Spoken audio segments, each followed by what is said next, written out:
Good morning, Dale. Morning, Thomas.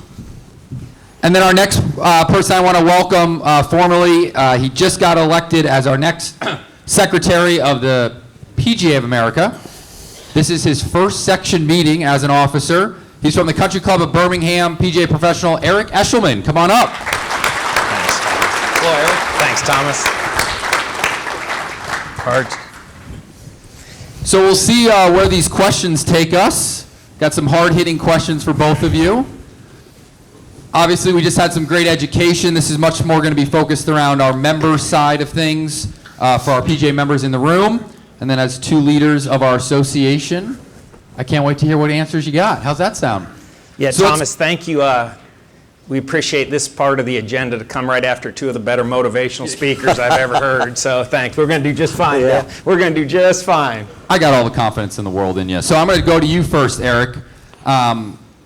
We recently hired our new CEO, Derek Sprague. I've been on the job for about a month. Can you please provide your fellow PGA members with 3 things you and your fellow officers have tasked him with in the first 6 to 12 months on the job? I will. I am going to slow down for just 1 second so I catch my breath here. I'm living a full circle like moment right now. I've got goosebumps up here as I sit. When I was 13 years old, my parents sent me to the Longhorn Golf Academy at the Hills of Lakeway. And Chuck Cook and Fred Griffin were the teachers there. And I had such an unbelievable time. I went home and told my parents, these guys are unbelievable. They are the nicest people you ever met, and I'd gotten better, and they were cool. There was a houseboat they had out on the lake, and it went like, that houseboat, I think maybe its top speed was like 3 miles an hour, and they said, you know, this summer our goal is to get Phil Rogers water skiing behind it. And I fell in love with these guys, and I took my parents were so into my experience at the Hills of Lakeway, they said, let's go back the next summer. So I went back the next summer, and we became friends with Fred and Angela, and I then worked at the Grand Cypress Academy of Golf after college. And now I'm back here as secretary of the PGA. And it's just come, Southern Texas is just, in the last 12 hours since dinner with the past presidents last night, it has really hit me how special this trip is. So my heartfelt thank you to all of you to welcome me like you've done. And Chuck, wow, that's great seeing your face. So we hired Derek, great guy. Derek's first 3 things going in on the job is he's got to create a culture, what we just heard about, right? He's got to create teamwork and an organization chart there in Frisco. We went a long time without a CEO up there. We went a long time without a COO. So the first thing he's got to do is build a team, hopefully around a lot of the things that 3 and Jackie just spoke of. So that's been missing. It's kind of like been a big, big rudderless ship, in my opinion. So Frisco's got to get right. The people in Frisco have to enjoy being employees of the PGA of America and provide services out to everybody in this room. That's the first thing. The second thing Derek needs to do is get a hold of the checkbook. We've got to be better with our checkbook and our money. You're going to hear more about that today. Part of that is taking care of PGA Reach. Big, big thing. And then his third objective that we're holding him to is he's got to get involved in the SBO and Mike O'Donnell's team to drive programs and support the sections. Because I'm a huge believer that your PGA isn't a national PGA. Your PGA is Southern Texas. It all happens right here. So those are the 3 things that he needs to first stay focused on. And the accountability part's pretty easy. I've got every Tuesday afternoon, me and the officers, every week at 2 o'clock, we have a call with him. So, you know, 7 days aren't going by without us doing a checklist. And then once a month, he's with the board. So we're holding him accountable. He's got a big job to take over, but he's done these same things at TPC Sawgrass, so he's going to do it here for our association. I think you're going to see great things out of our new CEO. Well, great answers, and thank you for that. And I think those are 3 really good, important parts for his job and the success of our association, so thank you for that. Dale, you got sworn in November in your first board meeting. I believe this is a true fact, but your first board meeting where you could place a vote, you all made the decision to increase payment to players on the U.S. Ryder Cup team. Walk us through that. As you know, Eric kind of just made mention of get a hold of our checkbook, but then we're also paying our players for the Ryder Cup more. How did we go about that? What was the overall thought? Well, thanks, Thomas. First off, I want to say, it is truly an honor to serve the Southern Texas PGA on the national board. And it's been an exciting 14 months of really spending a lot of time just really focusing on a lot of different topics, but really, really important topics. And Ryder Cup was the first one that kind of got thrown at us. And I think as a board and officers, we found out a couple of things in really doing a lot of research into the Ryder Cup and what truly made it successful. And one of the things that we realized is that the success of the Ryder Cup truly comes from past and present players, past and present captains. I mean, they've truly made the Ryder Cup the success that we've seen today. And probably, if not the largest international competitive event in the country, at least in the top two probably. So one thing we found out is that we had not looked at allocation of Ryder Cup funds in 25 years. We had not looked since 1999. 1998 was a big year for the Ryder Cup. 99, we started an allocation. And for some reason or another, we had not planned that out very well. And so 25 years passed, and all of a sudden it comes back to us again. And I think what we found as a board is that we got to do a better job in making sure that we're looking at all of our championships, right? The PGA Championship, the Senior PGA Championship, and especially the Ryder Cup, and making sure that we're doing those things. We are truly, the other thing we found out is we truly believe the winner in the decision that we made is charity. Charity and the communities that will receive those charitable dollars from the players. And I truly believe that everything the player gets will go to charity. Because we know those 12 players, those guys don't necessarily need that money, right? But they want to be able to give that to their charities and their foundations. And so I think as a board member, I felt like we made the right decision in making sure that allocation was right to the player. Well said, and I think kind of long overdue. I think your 25-year point is really well taken there, of like it hadn't been touched in 25 years, so a little bit more of a proactive approach, and I know that's something new that the board wants to start doing. I highly encourage, kind of a little plug here. You're a PGA member in this room, you get access to the Ryder Cup, you get access to the PGA Championship. If you have not gone to either one of those events, even the senior or the KPMG women's, I highly suggest you take advantage of that. The Ryder Cup in New York is going to be unbelievable. You get tickets to it as a PGA member, so I definitely encourage you to utilize that member benefit. Come on, root on the USA, and hopefully win back the cup. So it should be a lot of fun come September, for sure. Absolutely. I think we're going in the right direction with this younger crowd, too, with Keegan, and he's hired, or not hired, but reached out to younger assistant pros and our assistant captains. I think that's all moving forward nicely. I would agree. Eric, this one's for you. You obviously just ran a campaign all of last year. You're now our secretary and eventually will become our president. What are your top 3 priorities for the association right now?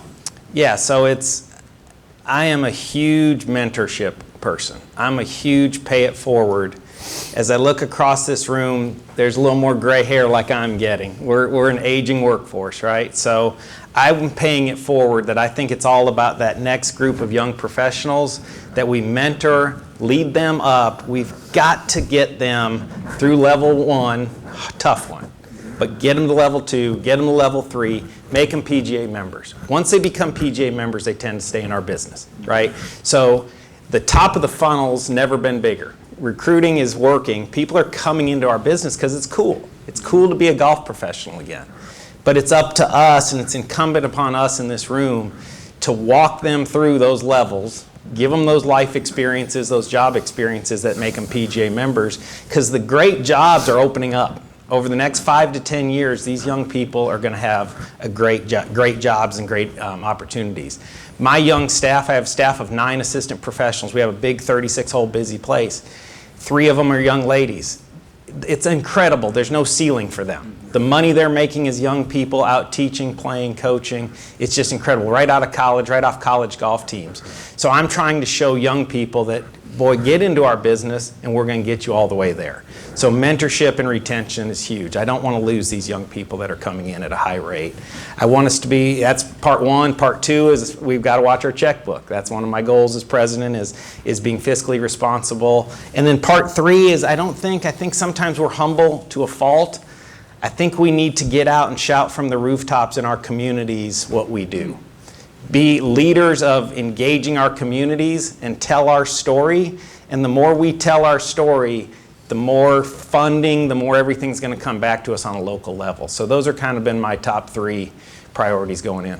I really like your last point there of being, we're not the best at telling our own story. And I think that's something that even people in this room would understand from a national level of the stories that are in this room. We need to showcase them more, what our PGA members do day in and day out. So I appreciate you saying that for sure. Dale, to you here. Over the last several years, our foundation at a national level has really grown. We're impacting more lives. We're serving our PGA members. Unfortunately, we've gotten a little out of over our skis from a funding perspective when it comes to PGA Hope, PGA Works, and PGA Junior League grants. Could you share with this room today kind of what the future holds for these programs and the foundation moving forward? Absolutely. PGA Reach is something that the PGA of America is totally committed. We're totally committed to continue to fund PGA Reach for as long as we can. But one thing we realized over this last year is 2025 is going to kind of be a reset year for us because it's very important that we're good stewards of your money.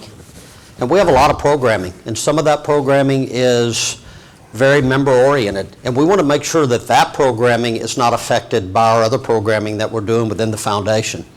So we've done a lot of things to try to make that adjustment. And yeah, 25 is going to be a tough year, and we're going to have to tell some people no, and that's unfortunate.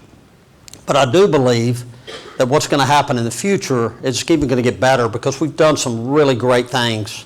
And one of the things that we did was we hired Jenny Lewis to be our CEO of PGA Reach. We didn't have a CEO of PGA Reach. And so I think Jenny is going to bring a whole new dynamic to PGA Reach and PGA Hope and PGA Works. And she's going to make sure that that program continues to grow. And I can tell you, the officers and the board, we sat around a room and we literally had a hard time dealing with this. It was a tough situation to deal with because we never want to overpromise something we can't give out. None of us do. We don't want to do it on a section level. We sure don't want to do it on a national level.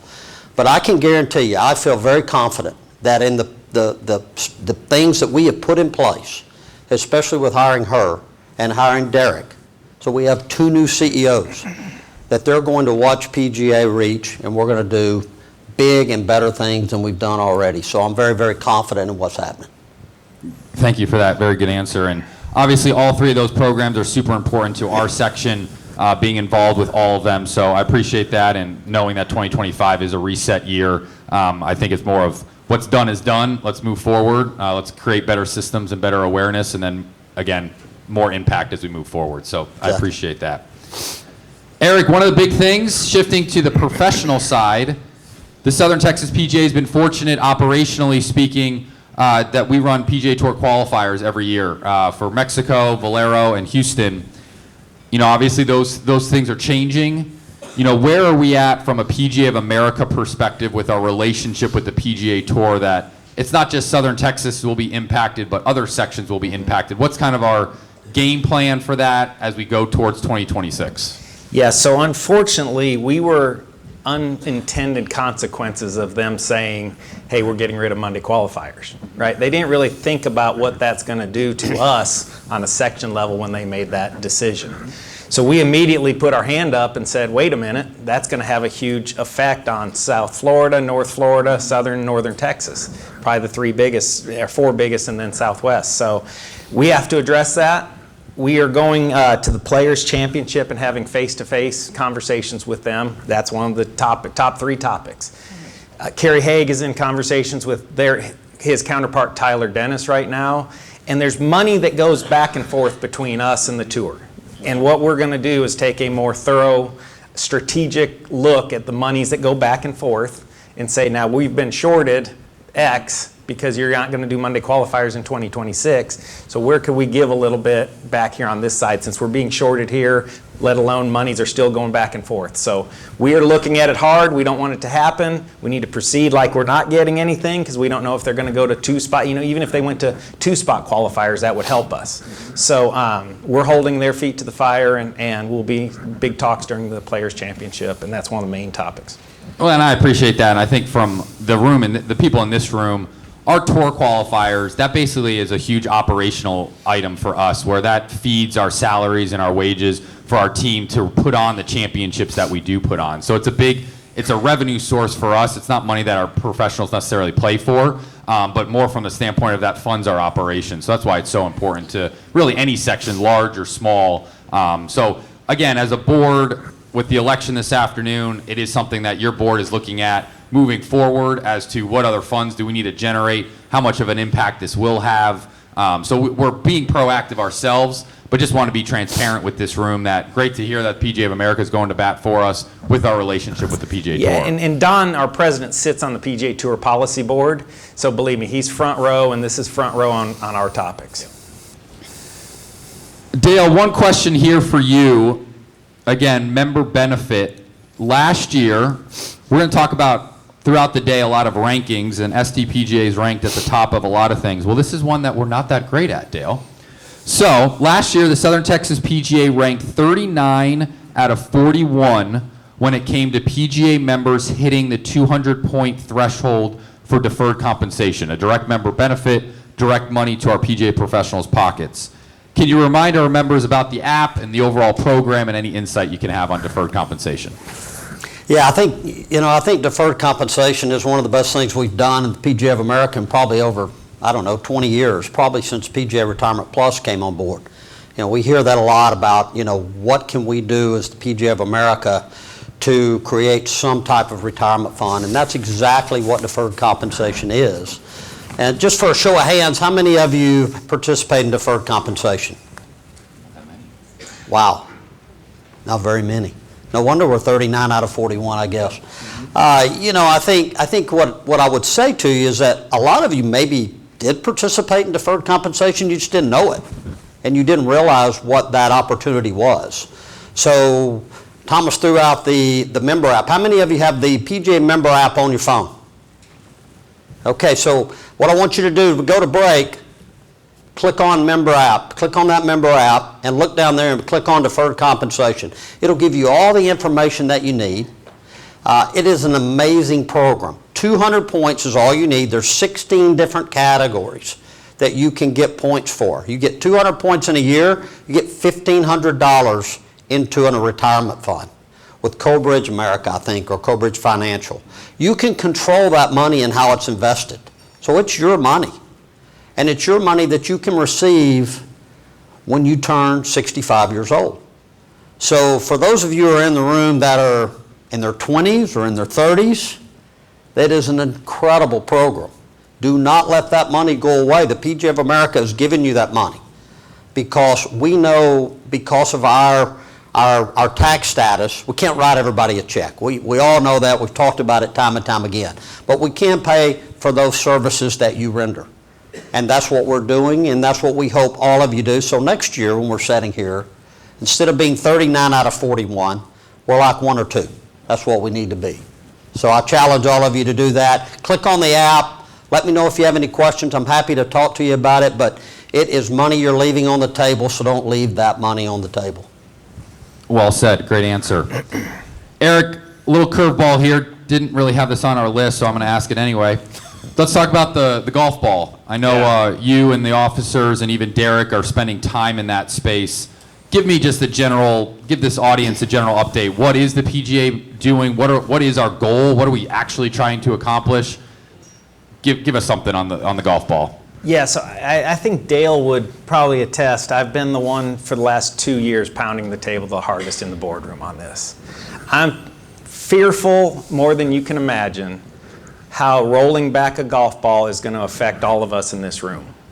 because when something goes wrong, they're not going to go to Far Hills. That golf, when you tell Mr. Jones or Mrs. Smith their ball's now going to go 10 to 15 yards shorter, they're not going to go complain at Far Hills, and they're not going to go to St. Andrews. They're coming to our pro shop counters and our offices. So 99, we're on the 99% side of this. The USGA is talking about the 1% male athlete that hits it too far. There's ways to help that. There's a 1-inch tee. You can shorten the shaft. You can do what Torrey Pines just did this week and make the course set up harder if they're just looking for a score. But to penalize all the people that we teach by rolling a golf ball back and making the recreational player hit it shorter is just not having your ear to the ground, and how detrimental that will be to our industry. So we can't have it. So we've decided that we don't want to fight this right now in the media. So we've got some closed doors coming up again at the Players Championship, where we're meeting with Juan and the USGA, and we're going to sit around smaller groups and smaller tables and say, what's the workaround here? What are some solutions? One of the main solutions is, it's supposed to be 2028 is competitive, and then 2030 it goes to the recreational player. First of all, if we could just delay everything to 2030, that would help us. Because it would be, can you imagine having one ball out there, and then when do you take a junior player, and when do you make that good junior player have to, hey, you're going to be good, but you better start playing the short ball now because you're going to go to college in 2 years. Disaster, right? So a time period of a short ball and a long ball won't work. I don't believe there's a time period where anybody in this world wants a short ball. So that's our take on it. We are fighting it like crazy because as an association and with the World Golf Alliance, which is all the PGAs across the world, with the Golf Course Superintendents Association, with the Superintendents Association, nobody wants to see it go shorter. So I'm worried that us in this room don't have made ourselves knowledgeable yet on what a ball rollback really means, and I'm even more worried that the consumer doesn't understand what it means. So could you imagine what golf ball sales would be in 2028 or 2029 if you knew those live golf balls are going away? And then lastly, all I would say is if your member or customer hits 2 off the first tee and rolls it in the fairway and then picks up that 2-footer, he doesn't really care about it. He's bifurcated already. So we need to, he's self-bifurcated. We need to think that through. Do you think, sitting here today, it's hard to predict the future, everything with the USGA, this might be a hot take, everything with the USGA, it's kind of their way or the highway. Do we feel like we have an opportunity here for that to change? Yeah, they're tough, right? So we're going to try to get some wins inside of this. Right. So we're talking exactly about that on our strategic committee of how do we get some wins inside of their kind of hard line, draw a line in the sand type approach, which doesn't really help us in our side of the game. I have 2 minutes and 38 seconds based off my clock here. Is there any questions from the floor right now? Does anyone have a question? I know we sent out prior to the meeting, if anyone had a question, they could email me. I had some of those in already, but anyone have a question for these two fine gentlemen up here? It's bright, yeah. You were talking about rolling the golf ball back with the USGA. Is the R&A, are they on the same page as the USGA? Yeah, unfortunately, they're even, if you talk to our friends on the PGA side of GB&I, they would say the R&A is more stern to them than the USGA is to our side. So that's why it's important that we get this World Golf Alliance, which is all the PGAs across the world, all locking arms and saying we are against this rollback. But yeah, R&A, in some ways, they say they're tougher than the USGA. I just think one more thing on the rollback. I think one of the things that I think is really cool is the officers have gone and visited with all the manufacturers. So we've gone to Titleist, gone to TaylorMade, gone to Callaway, and they've visited with all the manufacturers on what their feeling is, right? And I think one of the things that we found out is that they have the same feeling we do, right? They don't want to roll back the ball. Now, we all know they have to move forward, because this thing could happen, and if it does happen, they have to be prepared for it. But I think that's a good sign that our officers have gone to those manufacturers to make sure that we're all kind of on the same page. Nathan Carnes is a nice player, and he lost 5 to 7 yards on his driver. He lost 12 to 18 yards on his 5-iron. Right. So it's not a linear deal. It's how you launch it, how you spin, and his 5-iron just literally fell right out of the sky. So it's tough. Go ahead, Mr. Keys. Now, what are the thoughts on LPGA and lady players? They don't want to hit it shorter either. They don't. Absolutely don't. Well, I think the takeaway there is that's great insight. I appreciate that. I appreciate the honesty there, as well as us doing something about it. I think at the end of the day, I'm getting a sense from both of you that the board right now is trying to be proactive, trying to get stuff done. You know, my last question here that'll end, you know, I'll throw it to both of you and you can give me a quick 30-second answer. You know, if you come back to this room next year, what is something that you hope you can share with this group about something that you either got accomplished or you're really proud of? I think for me personally, it's PGA Reach. I want to make sure that we've got funding to handle the programming that we're rolling out to y'all. You know, one of the things we cannot do is we can't get the cart before the horse. We just can't do this anymore. And we have to be great stewards of the money. We have to have a balanced budget, not only in the association, but also in the foundation. And those two things are so important to all of us and what our member programming can be. So I think I'd love to be able to stand up here and say, hey, not only have we achieved what we failed in 2025, but we're 15–20% further along than we were then. That's what I'd like to see.